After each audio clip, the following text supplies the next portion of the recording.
C'est une scène difficile à croire. Un simple animal de ferme, qu'on croit perdu après un accident, se relève, se remet à marcher et semble toujours en vie. Beaucoup ont pensé à une illusion, d'autres ont cru à une légende. Mais l'histoire est vraie, documentée et confirmée par la science. C'est celle de Mike, le coq qui aurait survécu plus d'1 an après avoir perdu une partie essentielle de lui-même. Tout commence en septembre 1945, dans un petit village tranquille du Colorado, aux États-Unis. Un fermier, Lloyd Olsen, travaille comme à son habitude. Ce jour-là, un accident se produit pendant la préparation du repas. Le jeune coq qu'il devait cuisiner subit une blessure sérieuse à la tête.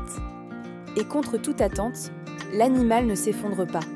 Il vacille, bouge, tente de se redresser, puis retrouve son équilibre. Lloyd, surpris, pense d'abord que c'est un simple réflexe nerveux. Mais les minutes passent, puis les heures, et le lendemain matin, le coq est encore vivant. Il respire, il bouge, il essaie même de lisser ses plumes avec ce qu'il lui reste de cou. Le fermier, fasciné, décide alors de s'en occuper. Il le nourrit à la pipette, dépose délicatement l'eau et la nourriture dans son œsophage.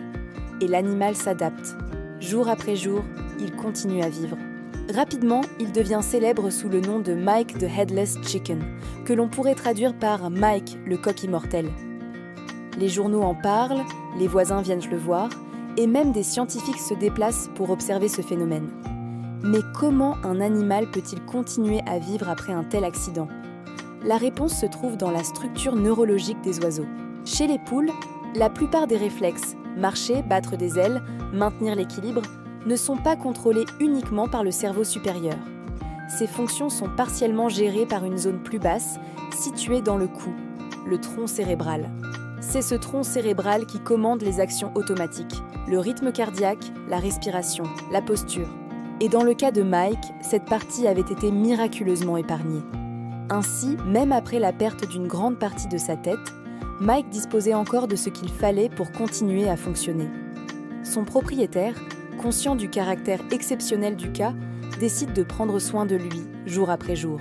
Et plus les semaines passent, plus le coq semble s'habituer à sa nouvelle condition. Il marche, réagit au son et parvient même à dormir normalement. Lloyd Olsen l'emmène dans les foires, où des milliers de curieux viennent le voir. Certains pensent à un canular, mais plusieurs biologistes et vétérinaires confirment l'authenticité du phénomène. Ils expliquent que Mike avait conservé 80% des structures cérébrales nécessaires à la vie. Un accident d'une précision quasi impossible. Mike devient une vedette. Des magazines, des radios, même des scientifiques universitaires s'y intéressent. On le surnomme « The Miracle Bird », l'oiseau miracle. Il vit ainsi pendant plus d'1 an et demi, nourri avec soin et observé par le monde entier.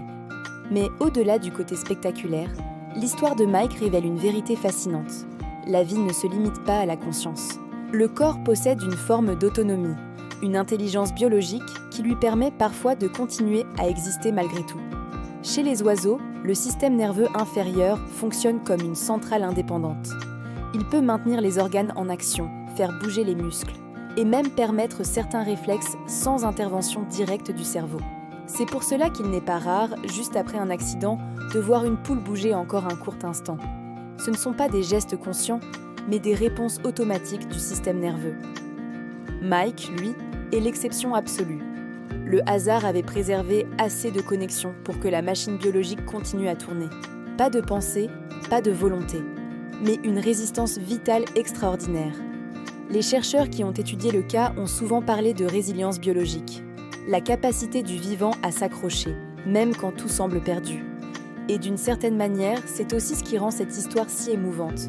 Ce petit coq, victime d'un accident improbable, est devenu un symbole de la ténacité de la vie. Il n'a pas survécu parce qu'il était spécial, mais parce que la nature, parfois, refuse simplement de s'éteindre. Aujourd'hui encore, dans la petite ville de Fruita, on célèbre chaque année le Mike Day, une fête dédiée à ce coq pas comme les autres. On y raconte son histoire, on y vend des souvenirs, et une statue à son effigie trône fièrement sur la place du village. Pour beaucoup, Mike n'est pas juste un animal exceptionnel. Il est devenu une légende, une curiosité scientifique, et surtout une métaphore de la vie qui persiste, même quand tout semble terminé.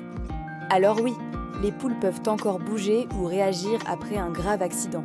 Mais dans le cas de Mike, ce fut bien plus que ça. Une anomalie biologique devenue symbole de persévérance. Une histoire vraie, étrange, fascinante et quelque part profondément humaine. Parce que, tout comme ce petit coq du Colorado, nous aussi, parfois, continuons d'avancer par instinct, sans tout comprendre, mais avec ce même élan mystérieux, celui de la vie qui refuse d'abandonner.